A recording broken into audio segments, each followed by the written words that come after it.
आज जी हम ज़रा बात करेंगे इंडिया पाकिस्तान रिलेशंस की। इसके अलावा हम बात करेंगे जो चाइना और इंडिया की जो टेंशन चल रही है उसे हम कहाँ जाता हुआ देख रहे हैं और उसके इफेक्ट्स पाकिस्तान पे क्या पड़ सकते हैं। इसलिए कि इंडिया बार बार ये बात कर रहा है कि क्योंकि चाइना के साथ पाकिस्तान के टर्म्स अच्छे हैं, चाहे वो बिजनेस टर्म्स कह लें या हम उसे दोस्ती का नाम देते हैं, लेकिन मुझे तो खैर वो बिजनेस टर्म्स ही लगते हैं क्योंकि जाहिर है कि वो इतनी इन्वेस्टमेंट कर रहा है तो वो तो हमारा बॉस हो ही चुका है।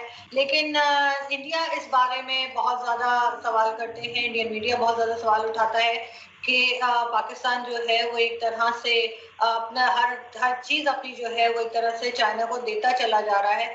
तो इस तरफ हम बात करेंगे कि इसमें क्या देखते हैं कि हम कहाँ जा रहे हैं। तो ठीक सर, थोड़ी इंडिया और चाइना की बात करते हैं कि जिस तरह से इंडिया और चाइना की आपस में टेंशन चल रही है और बीच में बार बार पाकिस्तान का नाम लिया जाता है क्योंकि पाकिस्तान के ऑब्वियसली बिजनेस टर्म्स हैं चाइना के साथ कि वो सी पैक बना रहे हैं, कभी वो कोई ठेका उनको दे रहे, बल्कि जो एयरपोर्ट की बात आप कर रहे थे वो भी चाइना ने ही बना के दिया था।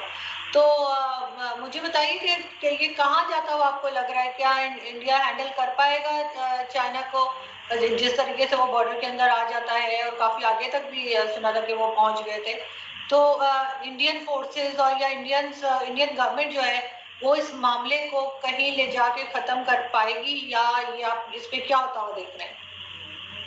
देखें जी, ये बड़ा क्रिटिकल इशू है। जो इंडिया चाइना जो रिलेशनशिप है इस वक्त जिस सिचुएशन में चला गया है, आपको याद होगा पिछले दिनों काफ़ी बड़ा एरिया जो है उस पे चीन ने कब्जा किया हुआ है। अभी लेटेस्ट ये था कल तक के जो इंडियन फोर्सेस हैं उन्होंने बहुत सारे इलाके जो हैं वो वापस लिए हैं और एट द सेम टाइम इनके दरमियान जो मुज़ाकरात वगैरह भी हुए हैं, जो मॉस्को की इंटरवेंशन की वजह से कुछ चीज़ें इनकी बिहाइंड द सीन चल भी रही हैं। उसमें इम्पॉर्टेंट चीज़ ये है कि ये जो दोनों मुल्क हैं, ये सक्सेसफुल मुल्क हैं और इनके आगे एक बहुत बड़ा फ्यूचर है और पॉसिबिलिटीज़ हैं। इसलिए मैं नहीं समझता कि ये वार की तरफ जाएँगे, चूँकि वार इन हालात में दोनों में से किसी के भी फ़ायदे में नहीं है और ना ही इंटरनेशनल कम्युनिटी के फ़ायदे में है। स्पेसिफिकली ये जो कोरोना क्राइसिस से दुनिया निकल रही है, उसकी वजह से जो इकोनॉमीज़ को बहुत बड़ा इम्पैक्ट हुआ है और जो इनकी ग्रोथ रेट्स इंडिया की जो है वो अभी समझा जा रहा है कि नेगेटिवली भी जा सकती है। यही बात जो है वो चीन के अंदर है और वहाँ पे करोड़ों लोग हैं जो कि इफ़ेक्ट हुए हैं ये जो कोरोना की वजह से। तो इसलिए मैं नहीं समझता कि ये वार की तरफ जाएँगे। दूसरा ये है कि इनकी एक लंबी हिस्ट्री है। अब देखें चीन की एक जंग जो हुई 62 की, उसके बावजूद जो है उनके दरमियान ताल्लुकात में काफ़ी गर्मजोशी आई, जिसकी वजह से इनके दरमियान तजारत का बहुत बड़ा एक वॉल्यूम था अभी अंटिल रिसेंटली कोरोना से पहले। लेकिन अब जो सिचुएशन डेवलप हो रही है इसके अंदर ये एक इंटरनेशनल पॉलिटिक्स भी इसमें इन्वॉल्व हो रही है कि चीन और यूनाइटेड स्टेट ऑफ अमेरिका के दरमियान बहरहाल एक ओपन किस्म की कोल्ड वार है और उसमें इंडिया के लिए ये एक अपॉर्चुनिटी उनको नजर आ रही है कि चीन के खिलाफ जो घेराव करने का एक इंटरनेशनल आप समझ लें कि प्लान है, उसके अंदर उनको एक अपॉर्चुनिटी नजर आती है कि वो चीन के मुकाबले में अपने आप को स्टेबल करें इस खित्ते में और इस हवाले से उनको बड़ी इंटरनेशनल सपोर्ट भी है और खुद एशिया के अंदर मसलन जापान जैसी कंट्रीज जो हैं, ऑस्ट्रेलिया हो गया और इस तरह की कंट्रीज की उनको सपोर्ट है। तो पाकिस्तान का नाम उसमें इसलिए आता है कि एशिया के अंदर ये जो जितनी कंट्रीज हैं इनमें पाकिस्तान एक ऐसा मुल्क है जो मुकम्मल तौर पे आप यूं समझ लें कि चाइना की एक क्लाइंट स्टेट बन गई है। उसमें चाइना की जिस हद तक इन्वेस्टमेंट है और जिस हद तक इंटरफेरेंस है, और इंटरफेरेंस इसलिए है कि पाकिस्तान का जो एक्सटर्नल अफेयर्स है वो समझ लें कि पूरे तौर पे चाइना पे डिपेंडेंट है, बल्कि चाइना ने अपने हाथ में ले लिया है। आपने देखा होगा कि गुज़श्ता 1 साल में 3 दफ़ा जो है वो चीन की वजह से जो है वो कश्मीर इशू को सिक्योरिटी काउंसिल में डिस्कस किया गया। अगर चीन जो है फार्मली ना सही, लेकिन फिर भी जो डिस्कशन ही हुई है, चूँकि गुज़श्ता 70 साल में ये इतने दफ़ा ये सिक्योरिटी काउंसिल में डिस्कशन नहीं हुई जो 1 साल में हो गई। तो ये सारी चीज़ें जो हैं, ये दूसरी तरफ जो इंडिया के साथ उनकी अपनी एक सिचुएशन बन गई है ये यूनियन टेरिटोरीज बनाने के बाद। जिसको चीन ने ओपनली ओपोज किया है। तो उसकी वजह से जाहिर है ये सारा जो है वो चीन और पाकिस्तान के दरमियान एक ऐसा नेक्सस आप कह सकें या चीन की डोमिनेंस कह सकें, वो इतनी ज़्यादा हो गई है कि उसमें पाकिस्तान अब चीन की किसी बात को जो है वो ना नहीं कर सकता।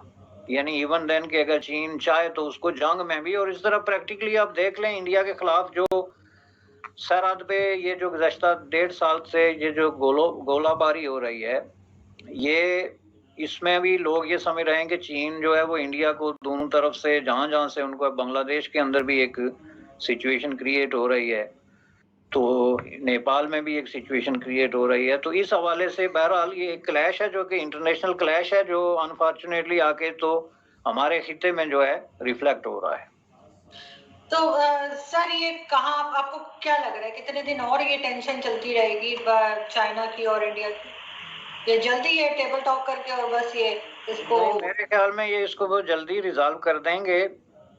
जो है वो चाइना की पॉलिसी ये है कि तमाम पड़ोसियों के साथ इश्यूज को रिजॉल्व किया जाए। 13 कंट्रीज हैं जिनके साथ चाइना की बॉर्डर्स मिलती हैं, जिनमें से तकरीबन 12 के साथ उन्होंने ये सारे इस डिस्प्यूट जो है उनको सेटल कर दिया है। तो इस हवाले से मैं समझता हूँ कि उनकी ये बड़ी जो है वो लगी बंदी पॉलिसी है कि इसको रिजॉल्व करो, ख्वाह किसी कीमत पे भी करो। बिल्कुल सही। और दूसरा जो है वो इस वक्त जिस पोजीशन में है इंटरनेशनल पॉलिटिक्स की वजह से, मैं नहीं समझता कि ये उनके इंटरेस्ट में है कि वो इंडिया के साथ को बहुत ज्यादा तसादम की सिचुएशन में जाएंगे तो उनको फायदा होगा। मैं समझता हूँ कि उनको इसका बहुत बड़ा नुकसान होगा। बिल्कुल ठीक। सर लास्ट क्वेश्चन मेरा आपसे कि FATF आ रहा है, आपको पता है पाकिस्तान ग्रे लिस्ट में है और काफी कोशिश के बावजूद निकल नहीं पाया। इस दफा क्या सूरत लग रही है आपको? क्योंकि इन्होंने कई लोगों को, चाहे वो हाफिज सईद हो या मसूद अजहर हो और इस तरह की बहुत सारी जो ऑर्गेनाइजेशन बैन ऑर्गेनाइजेशन जो है उनके ऊपर भी इन्होंने पाबंदी लगाई है। अब ये और बात है कि वो नाम बदल के फिर आ जाते हैं और इलेक्शन तक लड़ लेते हैं, लेकिन इन्होंने कुछ कोशिश की है। तो आपको लग रहा है कि निकल पाएंगे ये ग्रे लिस्ट से? देखें जी, ये इस वक्त जो कुछ इन्होंने पार्लियामेंट में किया ना, ये भी ग्रे लिस्ट की वजह से ही किया कि ये जो धूस और धांधली के जरिए उन्होंने कानून पास करा दिया, इसका बेशतर हिस्सा जो है वो इसी वजह से था। तो इसलिए इस दफा इनके पास काफी कुछ है पेश करने के लिए, डिस्पाइट द फैक्ट कि ये जो इलीगल या बैन किस्म की ऑर्गेनाइजेशन इस्लामिक फंडामेंटलिस्ट ऑर्गेनाइजेशन है, ये स्टिल ऑपरेट कर रही हैं, ये आपकी बात दुरुस्त है। और ये स्पेशली जो आज़ाद कश्मीर के इलाके में बिल्कुल ओपनली जो है वो वही काम कर रही हैं जो वो पहले करते थे, चंदे कर रहे हैं, जलसे कर रहे हैं। So I don't know how to define operating, कि जब वो सारा काम वही कर रहे हैं और काम ही दो थे उनके, एक लोगों को दर्स देना कि जहाद करो या दहशत गर्दी का दर्स देना और दूसरा चंदा जमा करना, तो वहां पे ओपनली ये दोनों काम इस वक्त भी हो रहे हैं। लेकिन वहां चूंकि मेरे ख्याल में कोई मीडिया नहीं है या इस वजह से मुमकिन है अननोटिस जा रहा हो, लेकिन खुद पाकिस्तान के अंदर भी आप देखें डिफरेंट नामों से और डिफरेंट रूप लेके तो ये काम हो रहा है। अलबत्ता ये पार्लियामेंट का बिल जो है ये एक सब्सटेंशियल किस्म की अचीवमेंट है जो ये पेश करेंगे कि देखें जी हमने ये सारे कवानीन बना दिए, क्योंकि उसमें एक बड़ा इशू बेशक जो है वो टेररिस्ट ऑर्गेनाइजेशन भी थी, लेकिन एक बड़ा इशू जो है वो मनी लॉन्ड्रिंग था, जो इंटरनेशनल जो मॉनिटर करते हैं फंडिंग को उनके नजदीक। तो अगर ये ग्रे लिस्ट से नहीं निकल सकते मे भी, लेकिन ब्लैक में जाने से बहरहाल बच जाएंगे, ये अब तय है।